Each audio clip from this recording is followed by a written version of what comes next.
Tapi kita Bitcoin sih nggak ada tuh staking. Jadi mungkin yang sekarang lagi ramai itu Manta. Oh Manta. Manta kan banyak yang nyangkut tuh. Nah kita tuh ada staking Manta. Jadi buat lu teman-teman yang pada nyangkut di Manta ini, daripada lu nyangkut mulu, udah mendingan lu stakingin aja, karena lebih jelas kan growth-nya kan. Halo Sobat Belpots, balik lagi kita di episode-episode yang selanjutnya. Episode kali ini cukup menarik dibandingkan dengan episode-episode sebelumnya.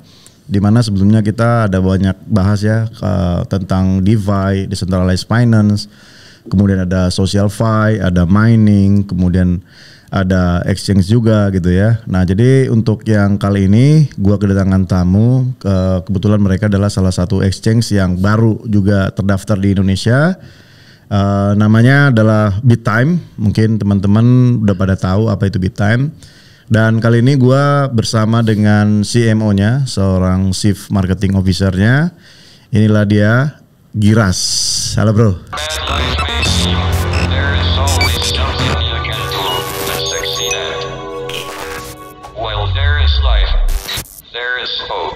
Halo. Yes. Thank you, Mas. Udah ngundang. Thank you bro. Thank you udah datang di Belpots nih. Siap, jadi Belpots ini tentang crypto, blockchain dan juga Web3. Jadi mostly memang kita bicara tentang education, ya kan? Bagaimana sih kita ngelihat sisi pengembangan aplikasi, kemungkinan bagaimana pengaruh dunia blockchain teknologinya ini ke dalam kehidupan kita sekarang hingga masa depan. Dan juga ya mungkin yang paling utama adalah bagaimana sih tentang sentimen-sentimen market yang ada di dunia dan juga di Indonesia. Ya karena bicara tentang market berarti kita bicara tentang global ya kan, bicara tentang dunia. Nah kali ini gue bersyukur banget datang sama lo karena lo kan dulu bangun ini ya Huobi ya tahun 2018 di Indonesia ya, iya kan.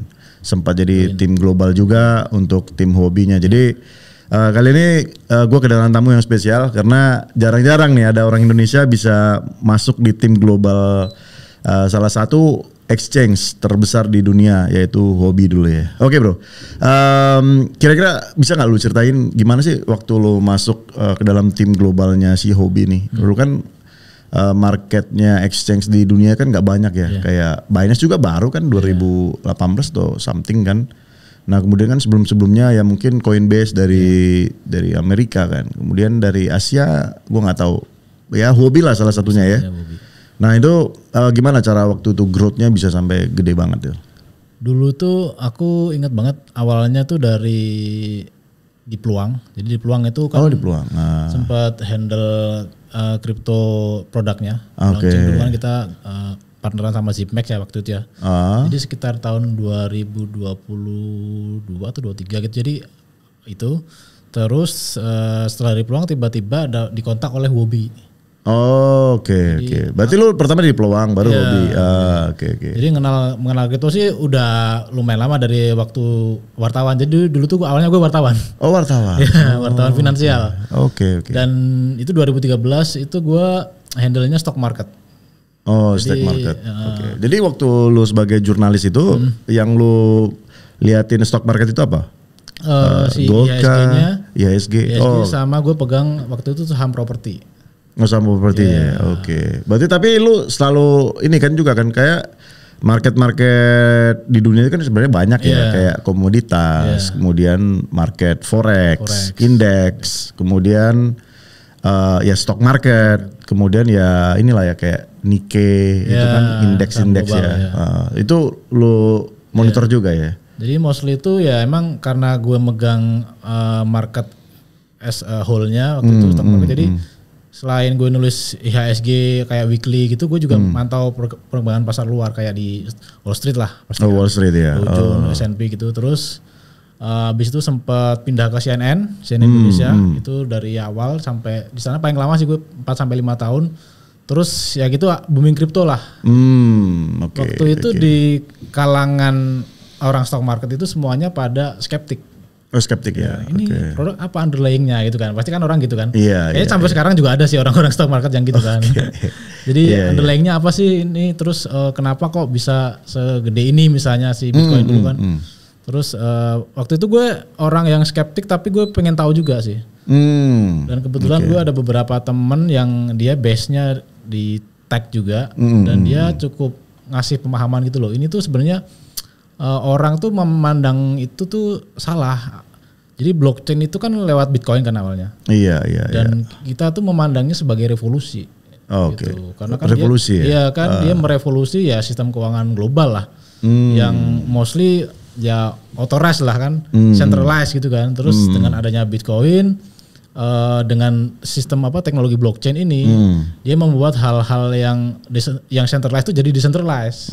Okay. Jadi lu jangan melihat ini sebagai kayak ini kayak micin-micinan atau enggak, ini ada revolusi sebenarnya. Iya, kayak money game lah ya. Iya, money game gitu kan. Karena kan saat itu juga money game juga berkembang banget kan. Dan gitu. Istilahnya ya siapa yang masuk ya dia kaya duluan, siapa yang terakhir masuk ya dia udah selesai. Nah, dari situ akhirnya mulai belajar, keren juga nih memang ya dulu kan Satoshi kan. Memang ini produk decentralized ini masih jarang, masih belum ada di finance, dan Bitcoin salah satu yang awalnya kan pencetusnya kan. Gue dari orang stock market yang awalnya kayak ini apaan sih nggak jelas, jadi kayak kita perlu tahu loh blockchain ini loh gitu kan, kayak lu bisa lo diaplikasikan di finance dan bikin the whole finance industry itu lebih maju lah, lebih transparan lah gitu kan, lebih fair lah gitu kan, sampai akhirnya habis dari CNN gue pindah ke beberapa startup dan ke Peluang, terus mengenal kripto lebih dalam sampai ke Huobi Global itu. Nah, sorry bro, lu kan bilang lu kerja di bagian stock market analyzer gitu ya. Pernah nggak sih kepikiran bahwa kripto ini bakalan masuk ke dalam jajaran ya inilah stok market yang gede-gede gitu? Pernah nggak kepikiran? Dulu gue jujur nggak kepikiran. Bahkan kepikiran ya? ETF Bitcoin bisa diterima itu kayak lumayan shocking sih. Shock ya. Shocking kayak akhirnya si orang-orang ini menerima Bitcoin gitu loh, menerima kripto gitu loh sebagai salah satu ya produk di pasar mereka kan, ETF kan. Iya. Oke, berarti ya mengakuin dong ya. Dong harusnya dong. Iya, mengakuin ya. Karena kan nilainya sendiri hampir 1,5 miliar loh. Iya. Triliun ya? Triliun bro. Ya, itu kan bukan miliar loh bro. Triliun. Dan kan dia ada rasio kayak penawaran dan ketertarikan investor gitu loh, dan itu gede. Itu gede ya? Gede banget itu. Iya. Itu billion dollars kayak gitu kan. Pada akhirnya kalian juga mau kan gitu. Iya ya. Wow. Kalau lu lihat lah, ini kan dia bisa dibilang nggak punya fundamental katanya ya, fundamental lah. Oke, kalau kita bandingin sama stok market lah ya, katakanlah saham-saham apalah, mungkin ya Apple lah ya, Microsoft, Google ya, yang ya six biggest lah ya mungkin di stock marketnya Amerika gitu ya.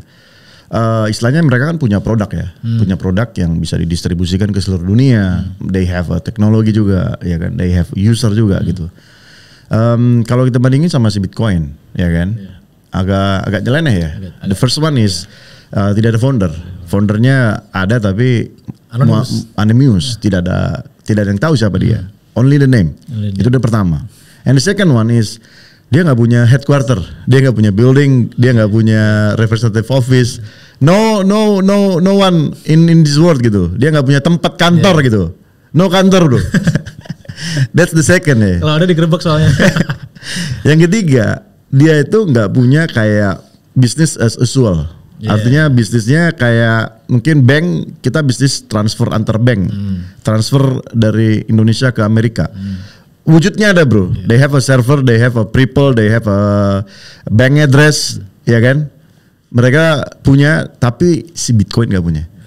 Tapi yang dipunya Bitcoin adalah dia mampu menyamain apa yang dilakukan dengan bank, even more better, ya kan? Hari ini gua transfer 1000 USDT ke Amerika. 1 menit nyampe bro, 1 menit. Sedangkan apa yang dunia sekarang itu mungkin bisa 5 hari baru gua terima duitnya dengan potongan banyak sekali. Nah artinya kan ini sebuah revolusioner kan dalam dunia finance. Nah kalau dibilang dengan fundamental, apa sih yang lu lihat fundamental dari katakanlah saham Amazon dengan fundamental si Bitcoin gitu? Apa yang lu lihat itu kira-kira? Kalau gue sih ya yang pertama ya karena dia revolusi itu kan pertama, karena dia adalah ya implementasi pertama blockchain lah, Bitcoin itu kan yang pertama. Terus dia benar-benar bisa digunakan semua orang di seluruh dunia ya kan? Tanpa harus AIU apa persyaratannya, semua orang yang punya akses untuk lu bisa mengakses exchange ataupun punya akses internet untuk mengakses si blockchain itu, lu bisa mengakses Bitcoin gitu kan.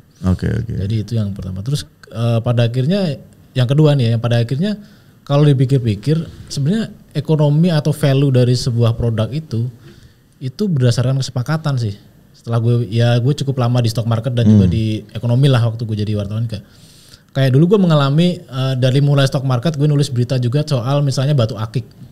Nah, batu akik. Batu akik itu kan kayak beneran ya apa ya istilahnya ya. Itu kan sesuatu yang awalnya sangat based on trend terus tiba-tiba high banget. Yang awalnya bisa jutaan rupiah gitu kan. Terus sekarang harganya juga udah nggak laku lagi mungkin. Pada akhirnya itu kan based on kesepakatan antara lu agree nggak dengan tren sekarang ini harga ini tuh segini gitu kan.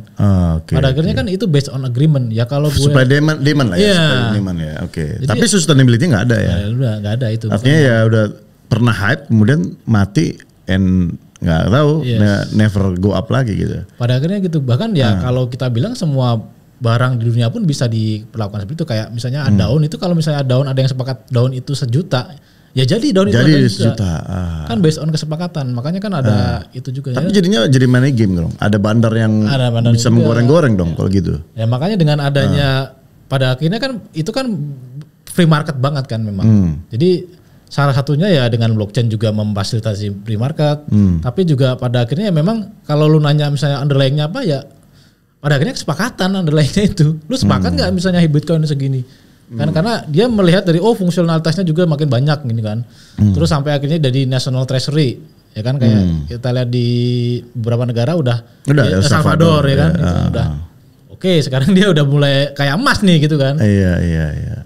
Berarti gini, kadang kalau ditanya kan kayak gue sendiri ya, what's the fundamental of Bitcoin katanya. Pertama gue kasih tahu aja sama dia. Sekarang harga Bitcoin berapa? Aku bilang. Oke, 60,000 ya kan, sekitar 1 miliar. Oke, gue tanya sama lo.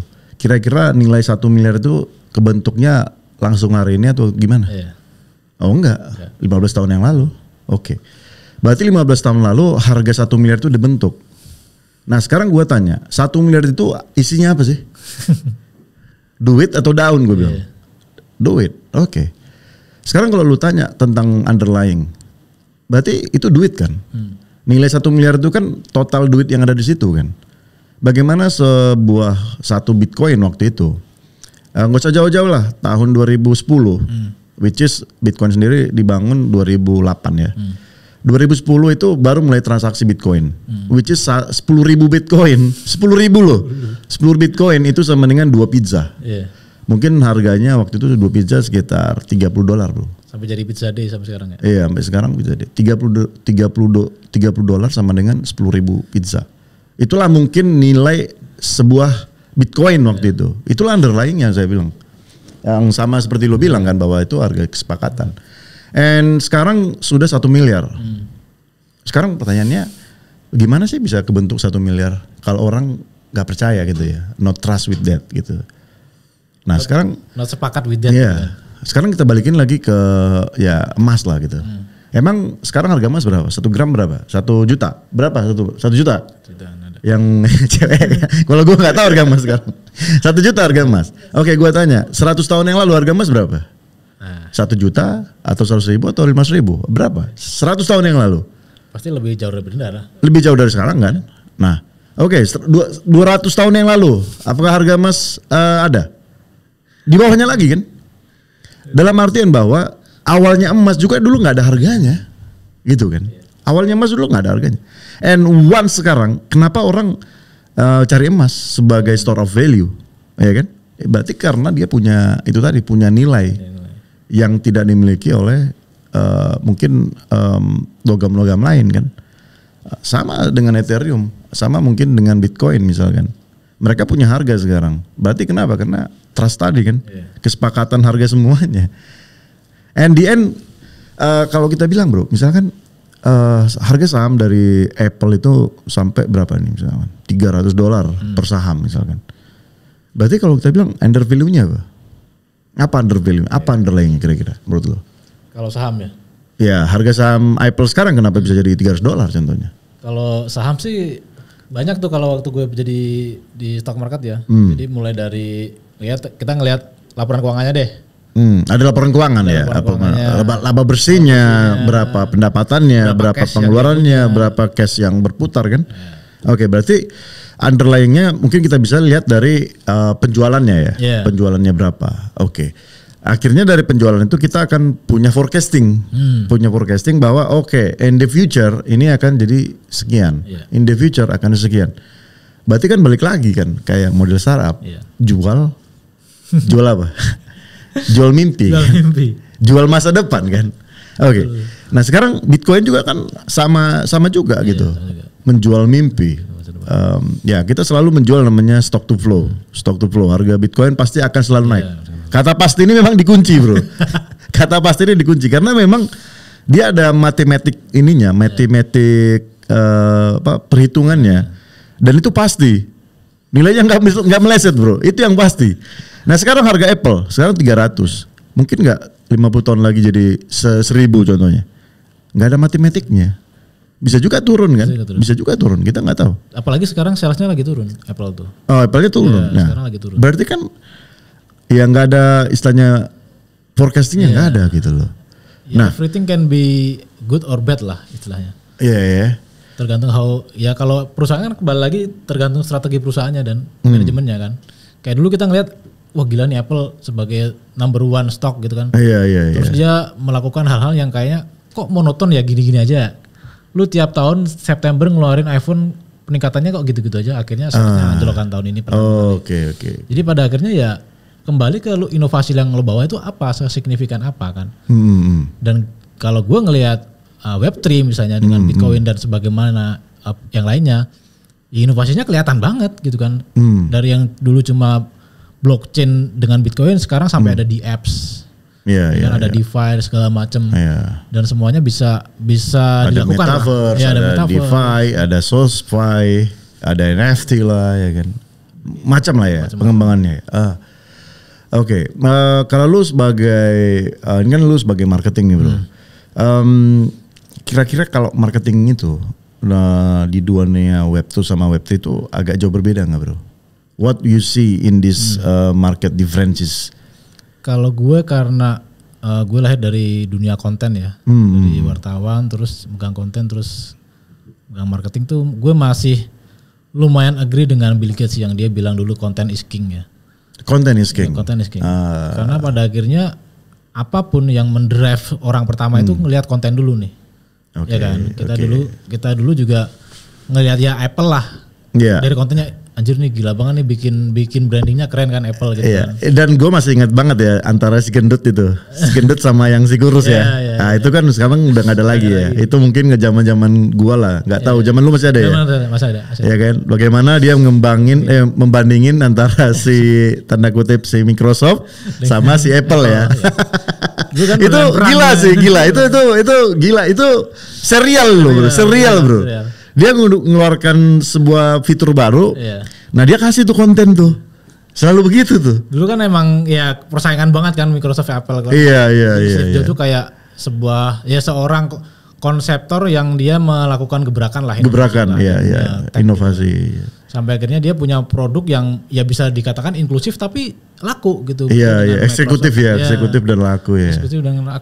Eksklusif dan laku gitu dibandingkan Microsoft yang mungkin sangat pasar banget tapi malah ya digambarin sama orang gendut ya kan. Artinya orang gendut ya lambat lah ini kan, terlalu banyak cincong lah inilah tapi nggak efektif gitu ya. Jadi ya kalau marketing sih gue ngelihatnya masih konten ya, dan bedanya mungkin Web2 dengan Web3 adalah selain kontennya beda ya pasti ya, pendekatannya juga harus beda sih bos. Jadi sekarang gini, contoh orang suka Twitter kenapa? Apakah karena foundernya atau memang fungsinya? Orang suka Tesla, kenapa? Apa karena si Elon Musk-nya atau memang incredible product? Orang suka misalkan Amazon misalkan, apakah memang teknologinya bagus atau ya memang Jeff Bezos-nya oke. Kira-kira dari sisi lu sebagai analisator, which kind of these things yang paling dominan menurut lu? Kalau ngomongin soal Tesla dan Elon Musk ya dan X ya. Kalau X itu kan bikinan Elon Musk ya, karena kita taunya Twitter kan dulu, zamannya Jack Dorsey lah. Jack Dorsey ya. Memang dia sebagai figur juga cukup oke lah. Menjual ya, menjual ya. Karena dia orangnya humble gini dan X itu lebih karena memang dia kalau dikatakan adalah sosmed paling brutal ya. Ya gak sih? Ya kan? Kayaknya semua hal yang viral tuh berasal dari X, dari Twitter. X, ya. Dari Twitter baru diangkat ke Instagram, ke TikTok gitu kan. Iya. Baru Instagram, baru media, ya kan, baru YouTube gitu. Itu istilahnya this is the fastest thing ya, fastest. Dan lu bisa ya kayaknya dulu dark joke juga berawalnya dari Twitter sih. Dan mungkin awalnya Reddit lah, tapi Twitter kan lebih masif ya. Maksudnya dari secara generally global itu lebih masif Twitter dan ya honestly speaking memang otak lu harus beneran siap-siap untuk open mind sih di Twitter gitu kan, karena orangnya bisa sangat brutal, lu bisa dihabisi banget kalau di Twitter gitu kan, beda dengan di Instagram gitu kan. Iya brutal sih, brutal. Ya. Dan Web3 sayangnya itu di Twitter nih X nih. Oh iya di X ya berkembangnya ya.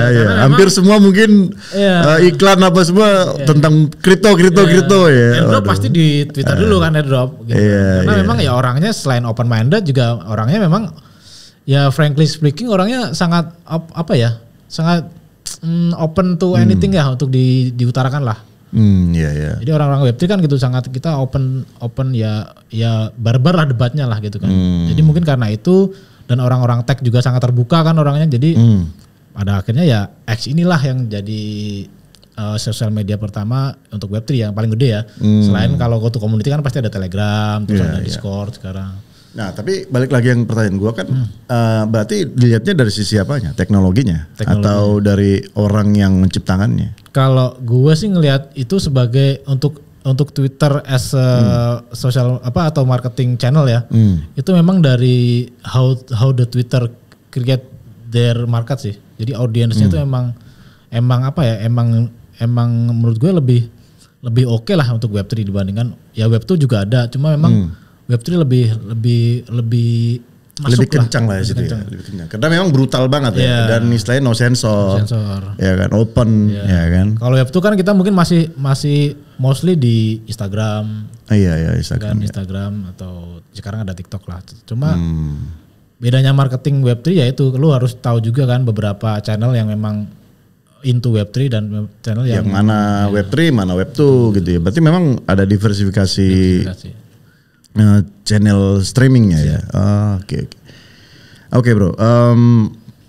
Kalau ya balik lagi tadi kan lu di Huobi ya, di global. Kira-kira gimana sih bro cara untuk cepat gitu? Gue lihat kayak beberapa exchange baru gitu, mungkin tahun lalu gitu ya. Wih tiba-tiba sekarang udah 30 juta lah membernya, gila loh. Setahun udah 30 juta. What they do gitu loh. Sementara oke lah, kita nggak ngomongin inilah ya, kita nggak ngomongin project, kita ngomongin exchange saja. Di Indonesia itu udah ada berapa? 32 kali ya, 32 yang terdaftar ya. And I know istilahnya ya hanya 5 bigs player yang mungkin menguasai hampir 98% market share-nya. Which is hanya 5 dari 32 ini yang memang benar kerja gitu buat exchange ya.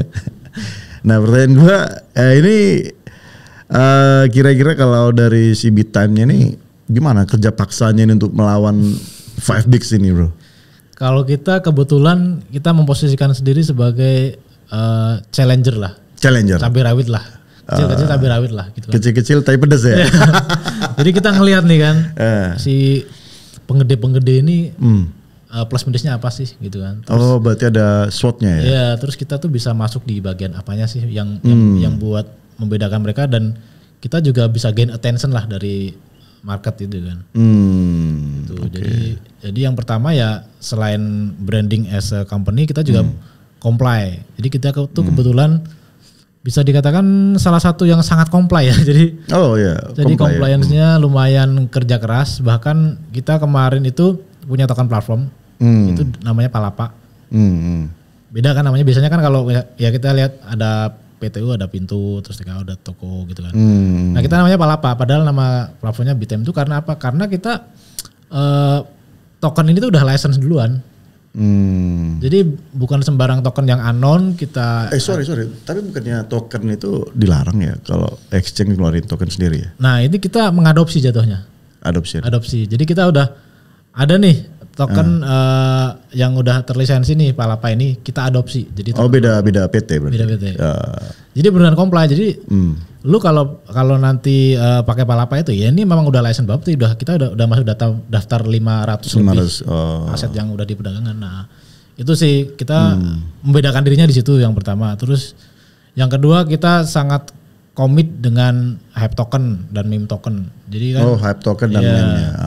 Karena kan kalau token-token yang ya big caps pasti semua orang udah punya kan. Iya udah punya. Semua exchange BTC, ada lah. TH, Binance, Solana, Polkadot ada ya. Ripple gitu kan. Iya. Terus berarti lu cari market yang niche ya. Yang niche. Yang hype gas.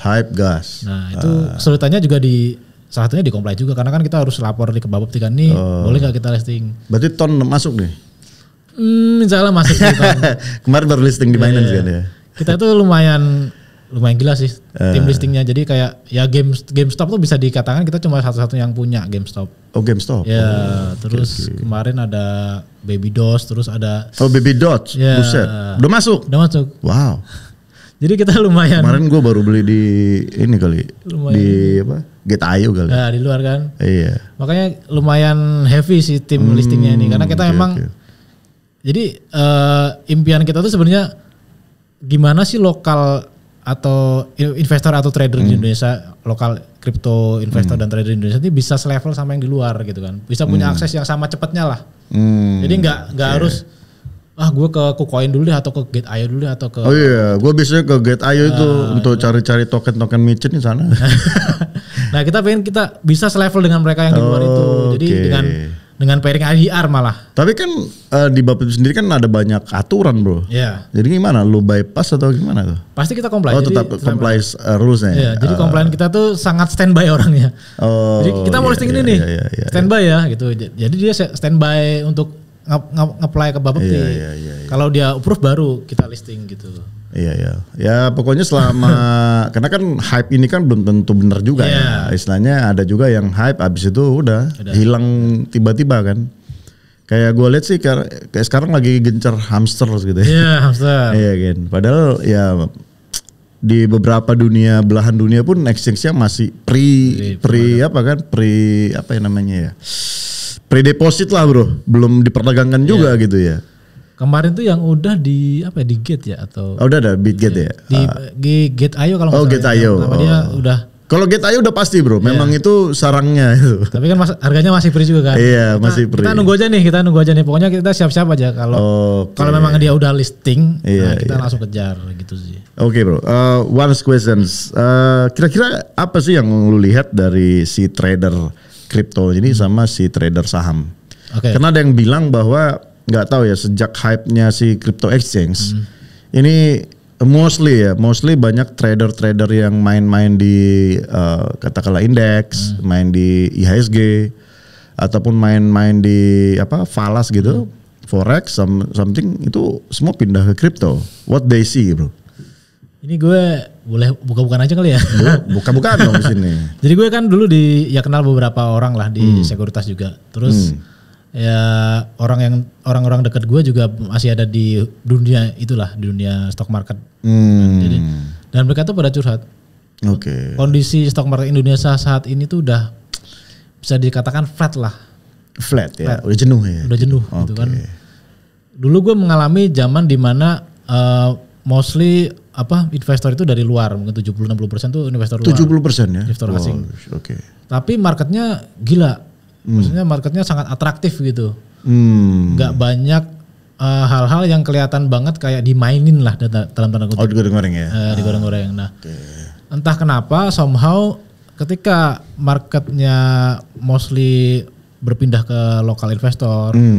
Jadi banyak hal-hal yang digoreng gitu. Jadi itu yang membuat akhirnya marketnya jenuh gitu. Karena merasa ini gak merepresent the real company-nya pada akhirnya harga-harganya gitu ya. Jadi harganya juga digoreng-goreng ya, tidak sesuai dengan laporan keuangannya lah, kinerjanya lah dan lain. Jadi istilahnya kalau gua tahu ya, banyak kan perusahaan IPO itu hanya buang dalam tanda kutip buang ini bro, buang sial.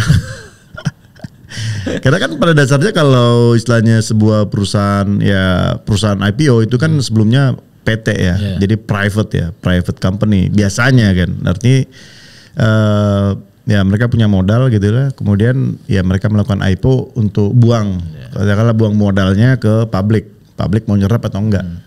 Dan kemudian begitu publik nyerap, nyampe 100 miliar, 1 triliun, habis itu udah digas.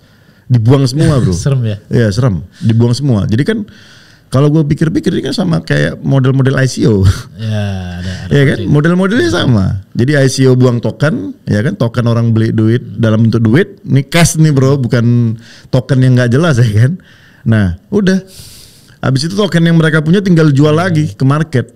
Ya udah, ampas semua jadinya. Dan ini gue pikir kejadiannya sama. Tapi kalau satu yang gue lihat apa sih yang menarik di kripto itu, ya ini volatilitasnya bro. Oh iya, volatilitas. Siapa sih yang tahan ya? Gue dulu 10 tahun yang lalu tuh pemain stock market Indonesia bro. Gue pakai iPod trading dulu. Sama. Bayangin satu hari itu paling 0,6%, 1%, 2%. Gila. Modal gue kan gak banyak kalau di situ kan. Gak banyak lah, kita gak uang banyak di situ. Tipis-tipis banget. Tipis-tipis. Ya buat apa 2%? Habis itu besok turun lagi 3%. Besok jadi 1%, 2% ngapain? Jenuh kan ya. Kalau di kripto bro gimana? Di kripto mah waduh. Jurang maut ada. Ya, roller coaster lah. Roller coaster ada ya kan. Tapi itu tadi, jadi pasarnya nggak menjenuhkan lah. Terus ya ini sorry ya buat teman-teman dari stock market ya, karena gue dulu juga orangnya stock market banget gitu kan. Jadi ya banyak hal lah, kayak misalnya ya kita melalui ada momen di mana perusahaan yang harusnya kalau belum laba itu belum boleh listing atau IPO kan. Tapi ada part di mana ada tuh dulu perusahaan yang belum dimain-mainin bro. Belum laba tapi bisa listing gitu. Gue pernah ada namanya IPO sindikat IPO bro. Serius. Gue pernah. Jadi misalnya nih laporan keuangan malah nih. Oh segini, ya udah besok gue tambahin duit sekian. Supaya lu lolos verifikasi. Iya bro. Serem ya. Sampai 100 miliar kan. Udah dimasukin ini uangnya tap IPO, habis itu udah disikat lagi.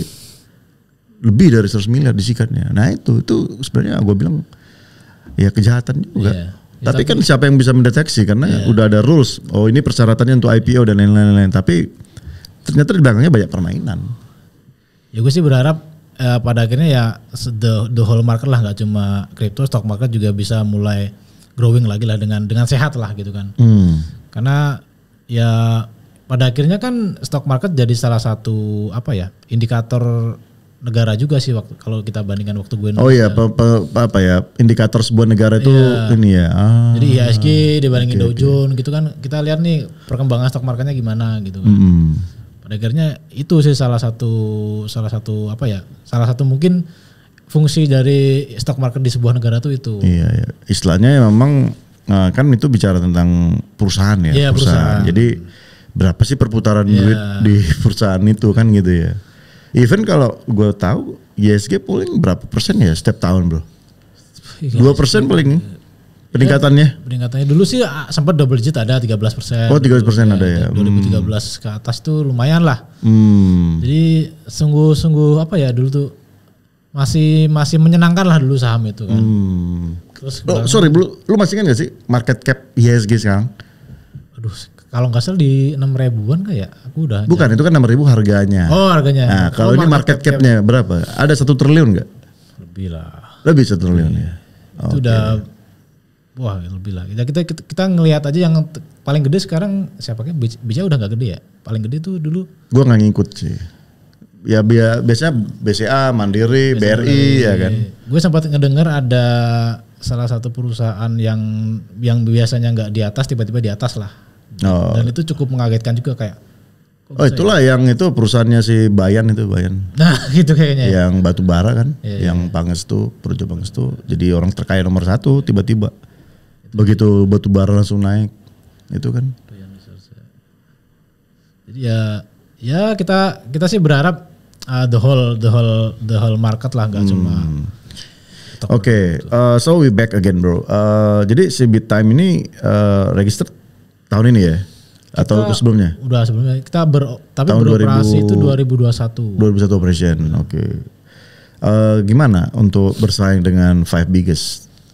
Kalian punya strategi khusus nggak? Kalau strategi khusus pasti ada. Jadi kita memang kalau sekarang lagi mulai ngencengin sosmed sih kita. Sosmed ya. Sosmed. Kita lagi mulai ngencengin sosmed. Kita juga tahun ini kita mau ikut Coinvest. Ada ya ikut ya. Oke. Di Coinvest kalau teman-teman nanti ke Coinvest bisa ketemu. Gua datang nggak? Siap. Nanti kita ketemu di sana. Oke. Terus kita ada beberapa, bahkan di sebelum Coinvest kita ikut juga di Bali Blockchain Summit. Bali Blockchain Summit. Oh, yang 19. Si Polkadot ya? Ya, 1920. Oke, tahu. Ya, DNA deh. Ya, DNA. Oke. Dengan ya BBC Bali Blockchain Center. Iya, tahu. Terus kita tanggal 21 tuh ada diundang juga sama ICP. Oh, ICP. Iya, tahu. 21 ya? 21. Iya, I see. 22 kita open booth di sana.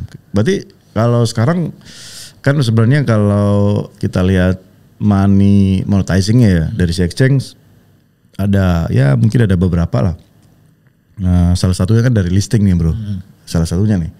Ini kalian open listing juga untuk new project from Indonesia ini?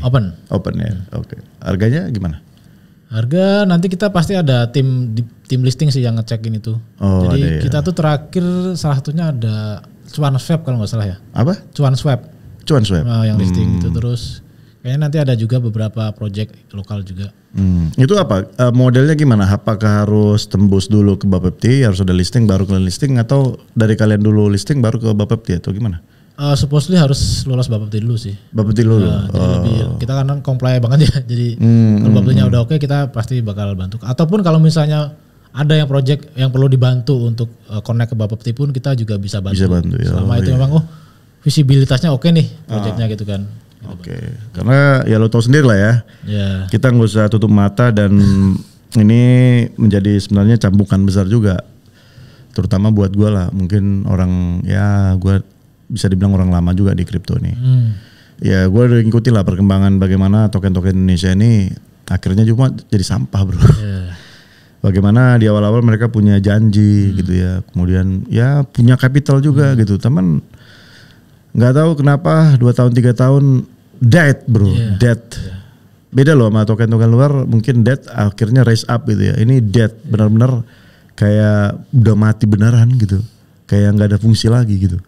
Padahal nilai yang mereka kumpulin itu bisa ada ratusan miliar bro. Bagaimana mereka pre-salesnya gitu ya. Jadi dulu ada token yang keren banget tuh dulu. Terus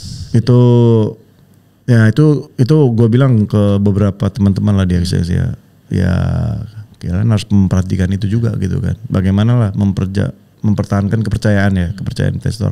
Karena balik lagi bahwa kan exchange yang berfungsi kan untuk mengkurasi kan, benar nggak? Mengkurasi apakah project ini bakalan ya rug pull atau ya bisa memang fungsinya bagus, utilitiesnya oke gitu ya.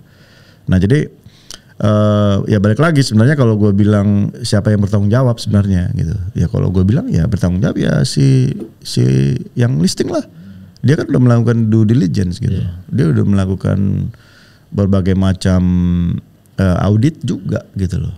Nah jadi kalau misalkan ada beberapa token-token Indonesia itu yang pada akhirnya nilainya jadi 0, ya salahkan yang listing sih gue bilang. Nah kalau dari si BitTime sendiri gimana untuk memproteksi ini bro? Kita sih lumayan ini ya, beberapa layer ya untuk kayak ngecek untuk project yang oke ada dan enggak gitu kan. Dan kita pun juga ada beberapa mungkin yang udah memang enggak kelihatan enggak bener kita delisting gitu kan. Jadi lumayan teliti lah karena kita juga masih baru kan, nggak mau yang jangan yang macam-macam lah gitu kan. Pokoknya kelihatan ini agak-agak red flag ya jangan dilanjutin gitu. Oke. Dan kita memang makanya itu kita sangat apapun hype token yang masuk pun itu harus dapat approval dari Bapepti dulu baru kita listing. Oke. Tapi dari sisi kalian sendiri, kalian sebenarnya support nggak sih untuk produk Indonesia yang berbasis Web3 gitu?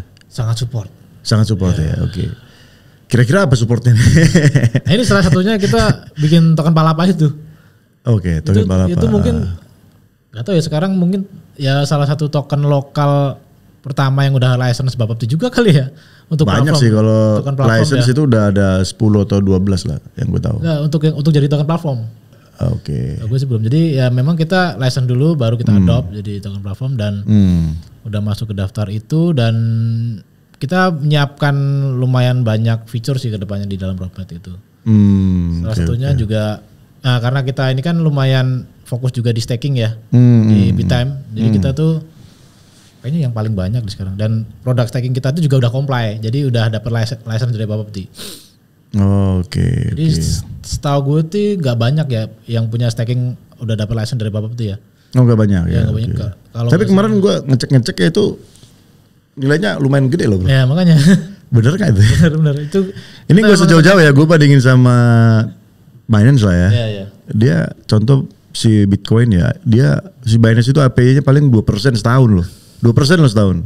Kalian gue lihat anjir 15% sebulan loh. Itu bener gak itu? Setahun kalau APY.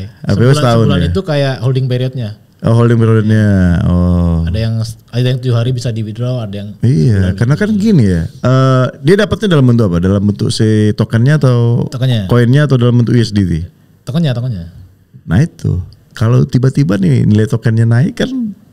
Oh, kita udah ada ini sih risk manajemennya sih di belakang. Udah ada ya. Jadi semua.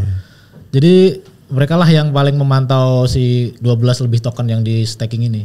Oh iya. Jadi ya kayaknya so far sih ya selain kita udah. Saya jadinya kemarin tertarik. Ya udah saya mau pindahin semua itu. Beneran bro. Saya mau pindahin. Dan memang itu udah ini ya. Apa? Memang nilainya segitu ya. Ya kita udah ngukur. Jadi untuk beberapa IPO yang tinggi ini kita udah siapin semuanya lah di belakang. Udah siapin ya. Jadi jangan sampai ada yang tiba-tiba kok nggak sesuai gitu nggak. Jadi udah memang in the background kita udah nyiapin semuanya sih. Walaupun itu memang kelihatannya berat ya. Iya kelihatan berat sih. Gila. Karena kan kita harus ngeliat fluktuasi market kan. Iya fluktuasi market kan. Kita nggak tahu. Itu sih. Tiba-tiba tahun depan ya 100.000. 100.000 loh Bitcoin. Sekarang kan 60.000 nih ya. Atau 50.000 sekarang kan. Tiba-tiba 100.000. Wow. Itu nilainya berapa kali lipat lo harus bayar tuh. Tapi kita Bitcoin sih nggak ada tuh staking. Jadi mungkin yang sekarang lagi rame itu Manta. Oh Manta. Manta kan banyak yang nyangkut tuh. Nah kita tuh ada staking Manta. Jadi buat lu teman-teman yang pada nyangkut di Manta ini, daripada lu nyangkut mulu, udah mendingan lu stakingin aja. Karena lebih jelas kan bulutnya kan. Dan kemarin gue ke Thailand. Ke Thailand sama ke Kuala Lumpur. Gue ketemu sama co-foundernya bro. Wih. Yes, co-foundernya Manta ya. Yang siapa tuh? Yang Cina itu siapa? Ying apa gitu. Gue ketemu sama dia. Yang besok ke Coinbase juga ya? Iya, kayaknya yang ke Coinbase juga. Nah jadi gue ya memang gue secara personal sih nanya sama dia. Dan memang waktu kita ada komunitas stok gitu, itu ya seluruh dunia tuh. Dia bilang bahwa apa? Tahu nggak lo? Apa tuh? The biggest community Manta network in Indonesia katanya. Anjing. Gokil ya. Gila. Gue pikir hadir ya kan. Ini kan yang dalam tanda kutip banyak yang hancur juga di situ. Karena begitu gue compare sama ya price IPO-nya dia sama price yang sekarang minus ya bro, minus. Jadi ya lumayan tabah ya kalau dulu Manta nih. Tolong tabah. Oke bro, berarti Bittime ya itu sekarang punya ini lah ya, ya new challenging untuk how to get the market, kemudian ya approachment-nya gitu ya. Karena ya terus terang aja bro, kalau gue lihat nih the biggest five yang sekarang itu memang 2 atau 3 tahun lalu mereka spending so much money bro in marketing. Jadi memang ya harus siap sih. Artinya ya sama kayak kita mancing kan. Kalau lu mancing ikan paus masa kasih ikan teri ya kan. Kalau kita sih lebih ke ini sih, lebih ke cerdik marketing sih. Jadi dalam hal budgeting pun kayak oke, mereka spend sebanyak itu dapatnya apa sih? Terus kita bandingkan ada nggak sih channel lain atau cara lain yang nggak perlu spend sebanyak itu tapi dengan hasil yang sama gitu kan? Kan mungkin banyak channel yang mungkin belum dieksplor gitu kayak. Kayak misalnya TikTok gitu kita kemarin tuh cukup kaget karena kita FYP. Oh FYP. Oke. Terus kita ngeliat kontennya kok bisa FYP kayak gini. Oh ternyata kayak gini nih. Terus kita mulai dari beberapa eksperimen gitu kita mulai dapat formulanya lah. Gitu. Ada formula. Karena kan marketing pada akhirnya lu A/B testing kan. Ya A/B testing kan, lah. A/B testing, Ya. kan. Tes ini mana yang terbaik. Formulanya apa nih yang paling oke kan. Pada akhirnya gitu. Nah mungkin kalau lu startnya langsung gede, A/B testingnya kan nggak kelihatan banget. Kalau kecil nih A/B testing tapi banyak terus kelihatan nih yang bagus digedein aja terus gitu kan. Jadi nubuk akhirnya kelihatan nih formulanya gitu. I see. Oke bro. So kalau sekarang itu ya gue sih lihat sekarang BitTime mulai serius ya. Jadi dari kacamata gue ya dibandingkan dengan ya beberapa exchange yang gue udah pernah undang juga di sini. Ya kayaknya mereka antara hidup dan mati sih. Sampai gue ya iseng-iseng aja nanya dijual nggak gitu ya. Aduh. Dengan semangat tempur, yes, gue mau jual katanya. Anjir. Dalam pikiran gue berarti lo bangun ini buat jualan license dong ya, gitu ya. Bukan memang benar-benar mau masuk market Indonesia kayak gitu. Jadi, nah oke lah. So far, BitTime masih oke lah. Di mata gue ya, memang ya targetnya retail, ya kan, yang targetnya retail. Oke bro, jadi ini gimana target tahun ini mau berapa juta user nih? Kemarin kita udah tembus juta user ya. Udah 1 juta ya? 1 juta user. Terus kita kemarin kita di CoinGecko tuh udah masuk ranking kedua. Oh CoinGecko. Jadi di bawah Indodax terus. Volumenya atau TVL-nya tuh apa? Jadi kita itu kan ada beberapa variabel tuh di CoinGecko. Iya, berdasarkan apa? Dia berdasarkan banyak. Jadi mulai dari compliance-nya. Terus back end-nya juga dicek. Oh, back end. Jadi ada ratingnya.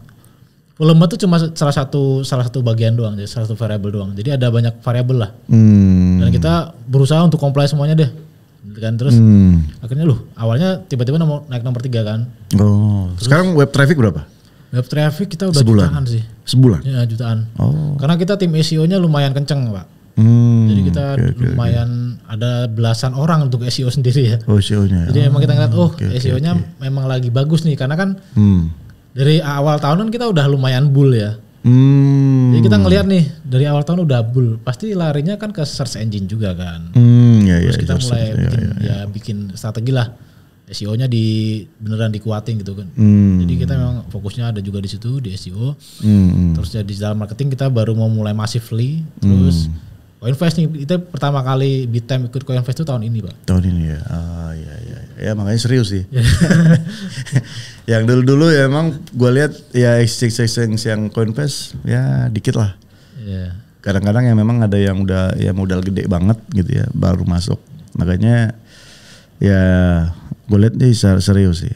Oke, so nanti di Bali gimana bro acara seperti apa sih? Di Bali itu kita seperti yang gue bilang tadi kita dari mulai Bali Blockchain Summit dari tanggal 19 tuh udah ada di Bali sampai CoinVest. Jadi kan 19-20 Bali Blockchain Summit, tanggal 21 itu kita ada diundang side event dengan ICP Internet Computer Protocol di OXO di daerah Canggu juga. Terus kayaknya kita jadi salah satu pembicara juga di sana. Terus tanggal 22-23 itu kan CoinVest ya. Kita ada open booth. Ada open booth ya. Nanti teman-teman kalau ke sana banyak hadiah lah. Pokoknya kita ngasih banyak hal lah. Tapi lu tahu gak masuk ke CoinVest harus masukin duit? Minimal 1,5 juta loh bro. Kita juga lagi ini bagi-bagi tiket CoinVest nih. Oh bagi-bagi tiket, oh gitu. Iya sama Manta. Ini kayaknya hari ini atau dalam minggu ini deh kita mau nyiapin. Jadi kita lagi deket sama Manta nih, kan. Terus kita mau bagi 4 tiket CoinVest untuk orang bisa join dan berangkat ke Bali. Iya. Artinya kan orang-orang yang masuk CoinVest itu bukan orang yang sembarangan juga, ya kan. Emang ya mostly kayak ya project owner, ya kan, founders, C-level ataupun ya influencers gitu ya, media dan lain-lain sih. Jadi kalau orang yang ya masukin duit hanya $100 kayaknya nggak masuk sih ya. Oke bro, selain itu gimana target-target marketing lu ada lagi nggak ya untuk tahun depan gitu? Tahun depan sih kita bakal massive sih. Mungkin bisa dikatakan ya double digit itu udah pasti lah untuk Double tahun digit. depannya. Growth-nya itu. 12 juta, 10 juta gitu ya. Maksudnya growth ya adalah Percentage ya. Iya. Oke, di Bahkan compare itu, dengan tahun ini ya. Oke. udah pasti lah, bahkan bisa jadi triple digit kalau untuk tahun depan kan, karena kita melihat ya supposedly tahun ini oke banget marketnya kan. Terus ya hopefully tahun depan juga marketnya masih oke, jadi masih bisa keep up lah untuk tahun depan. Okay. So the last question bro, ini kan sebenarnya banyak juga nih dalam tanda kutip exchange liar dari luar ya kan, liar lah ya. Tidak berizin tapi beroperasi. Tidak berizin tapi beroperasi nih bro. Dan lu pernah nggak sih analisis lah? Lu kan ya analisator saham lah ya. Mungkin ini harus dibalik lagi nih, exchange analisator gitu ya. Kira-kira kenapa sih? Why they go gitu loh. Kenapa? Misalkan kayak gua nih, kenapa gua harus ke OKX? Kenapa gua harus ke mana nih? Ke CoinGecko. Bukan ke Gate.io misalkan. Why I go to Binance? Why I go to apa? Misalkan ke Coinbase misalkan. Ini ada nggak semacam lu buat tim lah untuk merangkum ini? Why gitu. And then you answer the question, okay, this is the problem. Oke, kita buatin ini gitu. Kira-kira gimana? Ya itu tadi, yang pertama gue ngelihat karena exchange global itu kan punya akses lebih cepat ya dibandingkan dengan lokal untuk listing koin yang terbaru. Oh, ya oke. Ya kayak abang deh tadi mau beli Babydos di luar gitu kan, beli GameStop di luar. Karena di lokalnya agak lambat. Iya. Udah turun duluan ya. Kan? Jadi harganya udah turun duluan baru listing ya. Buat apa ya? Orang kita maunya hype kan. Crypto is talk about hype. Momentum kan. Makanya itu kita karena itu ya udah. So that's the pain ya. So that's the point yang kalian dapatin akhirnya this is our different strategy ya. Oh ini harus di ini bro, di sensor nih. Takutnya komputer lain ikut nih. Oh iya gitu ya. Iya. Itu sih harus beneran. Ya kita punya tim riset juga yang dia mantau market lu sini yang lagi rame, yang bakal rame apa sih. Kalau dia listing kita harus cepetan narik ke Indonesia gitu. Sekarang gua punya tools namanya ini. GoInCo terminal. Oke. Lu pakai nggak itu? Gue malah sekarang gue ada namanya Santimen. Oh ada Santimen. Itu kayak search engine khusus untuk Web3 dan kripto. Oh. Jadi dia memantau semua keyword terkait Web3 yang lagi naik. Oke. Itu awal mulanya semua deh. Kalau menurut gue ya. Jadi ini keren juga nih ada yang bikinin namanya Santimen itu kan. Oke. Jadi kalau gue lihat memang ya pertama gue itu dari volumenya bro. Oh volumenya ya. Jadi gue memang kan ada juga DEX monitor gitu. Gue lebih suka liatnya dari DEX dulu. Oke. Karena kan dari DEX biasanya ke checks kan. Nah kalau di lu gimana dari checksnya dulu? Kalau gue ya juga dari DEX juga sih karena kan. Dari DEX juga kan. Karena istilahnya mana sih kira-kira yang akan masif nih ya kayak. Nah lu kan liatnya dari TVL kan. Dari volumenya dia berapa sih? Dan istilahnya ini possible kayaknya listing nih kan gitu ya. Kita juga ngeliat komunitinya juga kan. Segede apa dan seril apa sih komunitasnya? Seril gitu. Apa ya. Karena ada juga goreng-goreng ya. Gitu. Pakai bot lah. Ini kok gede tapi kok kayaknya fake ya ini. Oke. Gitu kan. Iya. Gitu. Oke, it's nice challenge bro. Nice challenge. Oke. Berarti sekarang udah bisa monitor terus nih BitGet nih ya. Bittime. Iya, Bittime ya. Monitor terus. Oh iya. Oke, gue dapat sih kayak clue yang kalian bawa.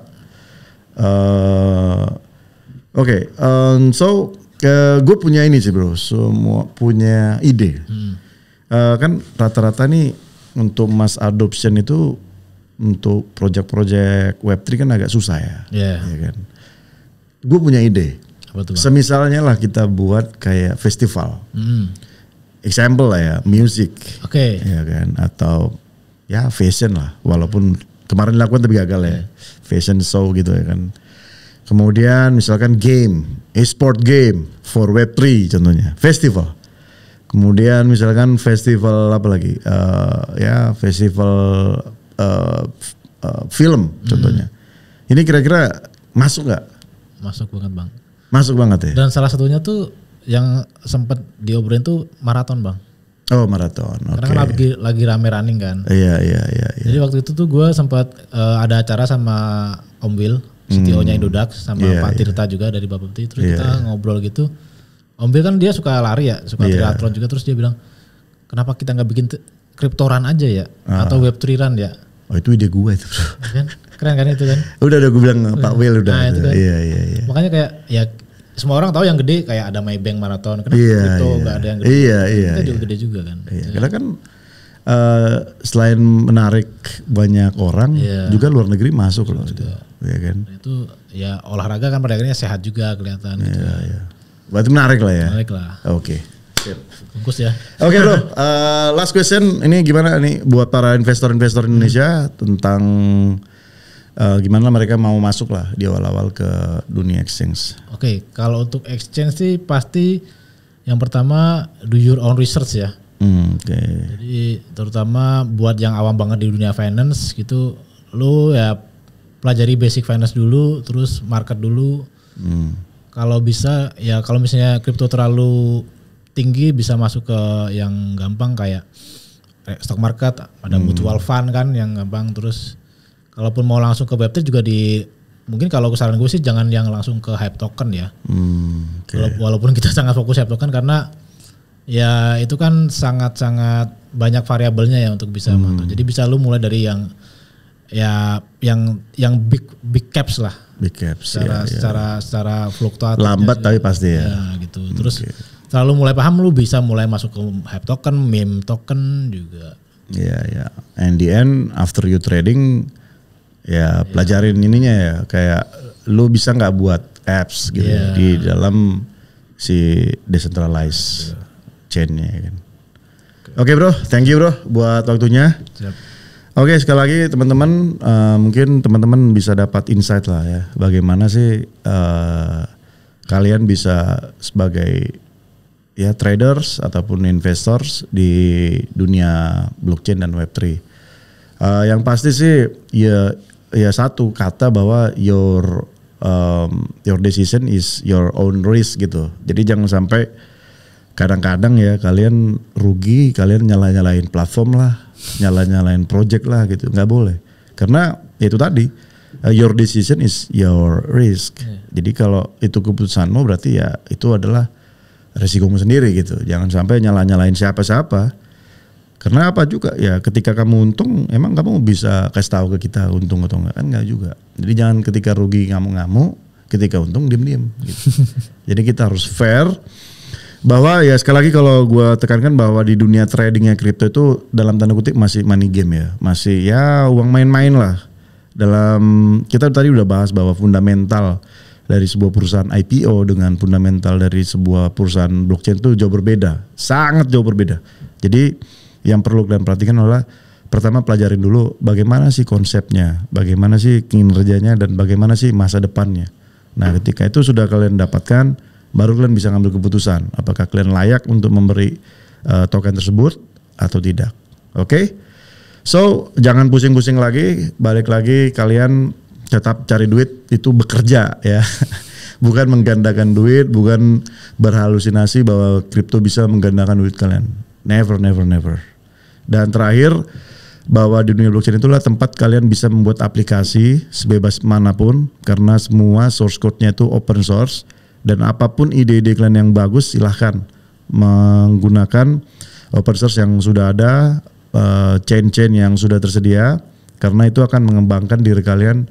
Tidak hanya bagaimana kalian tahu harga dari Bitcoin lah, Ethereum bukan, tapi bagaimana kalian menciptakan sebuah aplikasi yang berbasis desentralisasi dan bisa digunakan oleh semua orang. Oke, sampai demikian pembahasan kita dengan BitTime dengan CMO dan semoga di hari ke depan kita mendapatkan edukasi yang lebih bagus lagi. Oke, bye. Salam.